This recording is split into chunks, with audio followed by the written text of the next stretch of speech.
Welcome to the final episode of the 2021 CounciLIVE series, your live stream source on the most important topics and issues in early childhood education today. And what a season we've had. This year, we've had the chance to hear from a diverse array of expert speakers on topics ranging from cultivating a culturally responsive early childhood workforce, to literacy and equity, to PE for pre-K students, to encouraging curiosity amongst young children.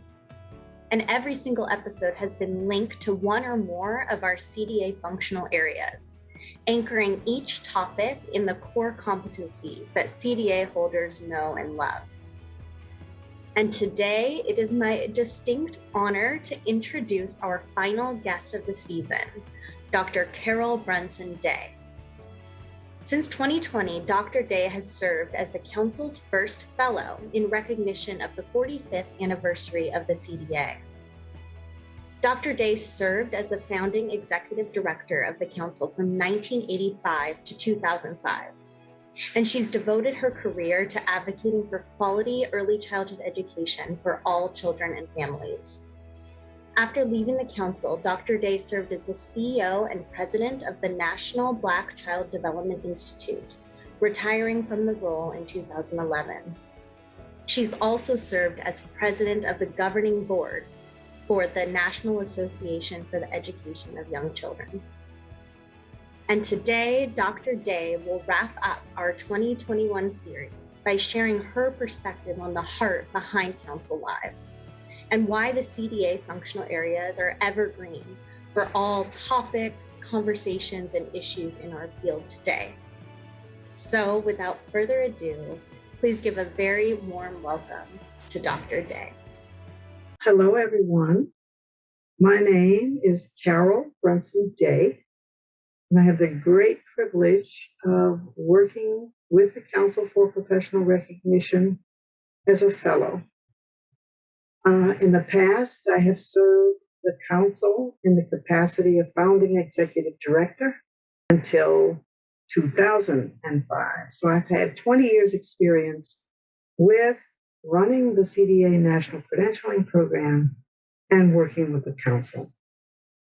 And it is a great pleasure for me to be here today because it gives me an opportunity to see the evolution of the work that the Council has done, as well as witness the substantial stability of the CDA National Credentialing Program. So today I am going to help you take a look at CounciLIVE and the sessions that perhaps you've participated in. All of them are only some. But to really give you what I think is an overview or a perspective on what CounciLIVE is all about and how it addresses issues in early childhood education today. As you probably already know, the CDA program was launched in 1975. The Council started in 1985, so it was 10 years after the founding of the CDA program that the Council became its permanent home. And during those first 10 years, the CDA competency standards were developed, and the skill areas, or what is called the 13 functional areas, were developed, tested, revised, and essentially made permanent and stable as part of the CDA credentialing process. The structure of those standards is important in the context of early childhood because that was an era in early childhood education when national standards were being created for programs that were being delivered to young children, for staff who were working in programs. And that was what the CDA standards represented, the first time that standards were established for the personnel that work with children 5 and younger, national standards. And they have, since that time, withstood the test of time. The 6 competencies and the 13 functional areas have withstood the past 45 years, really, of time with the CDA National Credentialing Program. What are those 6 goals? I'm going to read them just in terms of the goals and then list the 13 functional areas. The first goal is to establish and maintain a safe, healthy learning environment. Very broad goal. The second, to advance physical and intellectual competence, something that we want all caregivers to be able to do. The third goal, to support social and emotional development and to provide positive guidance. The fourth goal, to establish positive and productive relationships with families. The fifth, to provide a well-run, purposeful program that is responsive to participant needs. And the sixth, to maintain a commitment to professionalism. So the 13 functional areas: safe, healthy learning environment, physical, cognitive, communication, creative, self, social, guidance, families, program management, and professionalism, are the skill areas that you are all familiar with. These functional areas and competency goal areas form the basis for the topics that are being addressed in the CounciLIVE series. This series has been developed to address current issues in early education through the lens of the CDA competencies and functional areas. The Council has brought to you and will continue to bring to you experts around the issues, whatever they may be, and offer resources that will help you address any issue, address the issues in your current programs or your current practice. Why is this important? Well, it is important because the CDA competency standards and functional areas are specific in one regard, and yet they're general in another sense.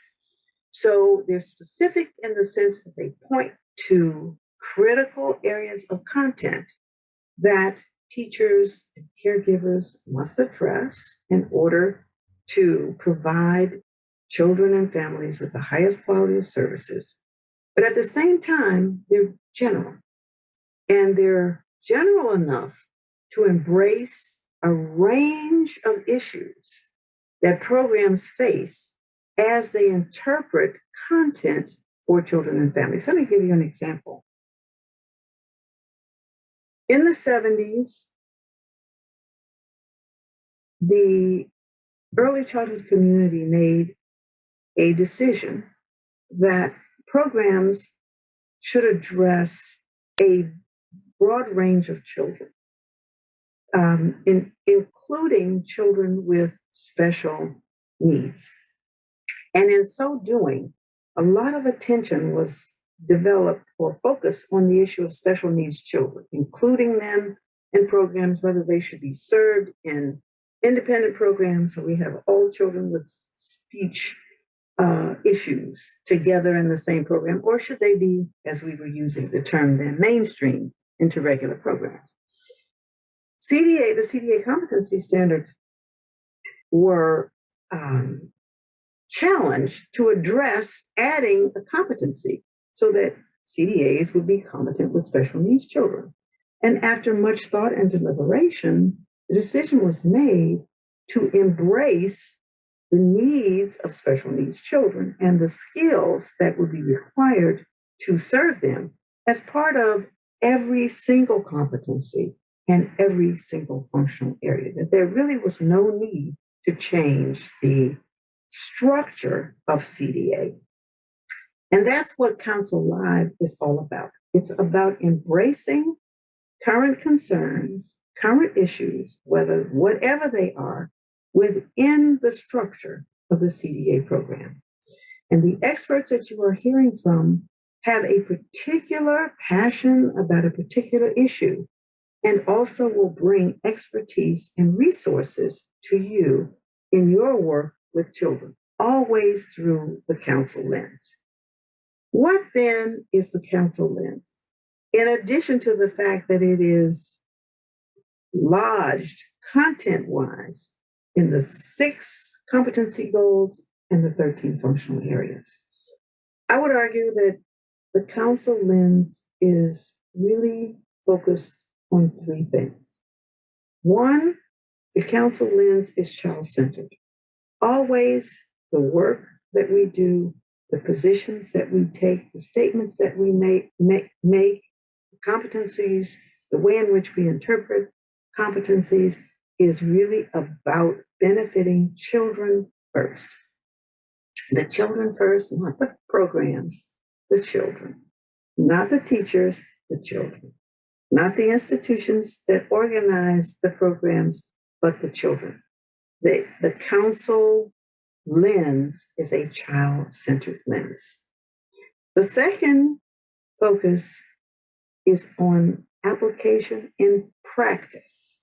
So while there's a lot of content around theory, there's a lot of content that's conceptual, the council lens is one that works to translate all of that into practical application and to talk about skills in the classrooms and in programs working with children and with families. So it is a practice approach. Thirdly, and this has been historically very important to the development of the competency standards as well as the council's work with CDA, an embrace of equity and social justice. The intent is always to remove obstacles to full growth and development, remove any obstacles that might stand in the way of children and families to access the fullest growth and development. So know that while you may find the topics that are addressed here addressed in other places, you will nowhere find that they will be addressed in the way that the council is addressing them through this lens, this child-centered, this application on practice lens, and this embrace of equity and social justice. We invite you, therefore, to join us and to invite your colleagues to join you in a conversation about the thinking that gets stimulated by virtue of your participation in these ideas. We want you to think about these ideas in new ways and in the most profound ways that will benefit children and families that you work with or that you serve, whether you are a CDA candidate, whether you are training and preparing CDAs, whether you are colleagues or program directors in programs where CDAs are working. We invite you to participate in everything we have to offer, and we thank you so much for joining us. Thank you so much for joining us for our first ever season of CounciLIVE. We hope that you enjoyed this season as much as we have. Be sure to catch up on any episodes you missed or want to rewatch on our YouTube channel, and let us know what you'd like to see and learn about in the 2022 season. Thank you so much, and see you next year.